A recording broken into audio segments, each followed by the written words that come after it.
अस्सलाम वालेकुम। मोहम्मद सिद्दीक मिठू अरबाब आला मौजू आज़ाद कलाम। तुंहिंजो मुस्कुराइणो काल्ह बि हुयो अहिड़ो, अॼु बि तुंहिंजो मुस्कुराइणो आहे अहिड़ो। ही मस्त बहार बि तोसां आहे, मौसमुनि खे बि शर्माए छॾे थो तुंहिंजो मुस्कुराइणु अहिड़ो। अखियूं बि ॾिसण खां थकिजनि कोन थियूं, तुंहिंजे मुस्कुराइण जो आहे अंदाज़ अहिड़ो। जाने वफ़ा तूं ई ॿुधाए छा करियां, सम्झ में कोन थो अचे तुंहिंजो मुस्कुराइणु अहिड़ो। दिलि चाहे थी त तूं ई ॿुधाइण जो अहसान थींदो मिठूअ ते तुंहिंजो मुस्कुराइणु अहिड़ो। यादि तुंहिंजी आई तूं न आहे जाने मन, ईद जे पुरमुसरत ख़ुशीअ जे मौक़े ते जाने मन। मूंखे तुंहिंजी मोहबत जो सहारो मिले हा, मूंखे तुंहिंजे मोहबत जो सहारो मिले हा, तुंहिंजी मुस्कुराहट जो नज़ारो करण जो जाने मन। मुंहिंजी चाहत तोसां आहे अची हा, हसरत रहिजी वई मुंहिंजा हसी ख़्वाब जाने मन। तुंहिंजे निगाहनि जे घेरे में हुजां हा, ऐं तुंहिंजे मुस्कुराहट जो रंग पियो ॾिसां हा जाने मन। हीअ दिलि तोखां सवाइ किथे लॻे कान थी, हिकु पल बि अची हा, मिठूअ खे मुस्कुराहट ॾेखारी हा जाने मन।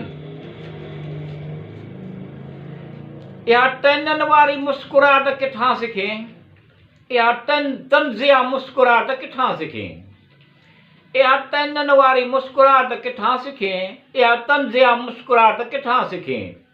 ॾेई मुंहं खे मोड़ो दिलि जी भड़ास कढणु, इहो अहिड़ी तरह इज़हार करणु किथां सिखे।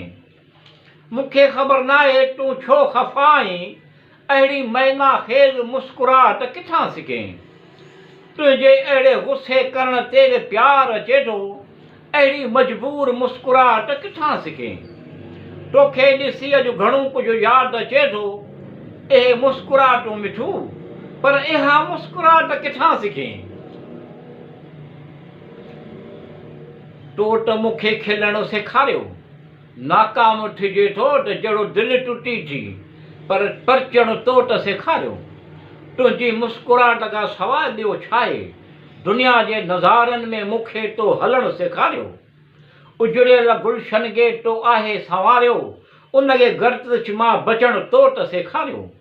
अहिड़ी नज़र सां तो ॾिठो, अहिड़ी मुस्कुराहट जो मूंखे मुस्कुराइणु तो त सेखारियो। ख़्वाब खे तो साबिया करे ॾेखारियो, ख़्वाब खे तो साबिया करे ॾेखारियो, मिठूअ सां प्यार करे कावड़ पीअणु तो त सेखारियो।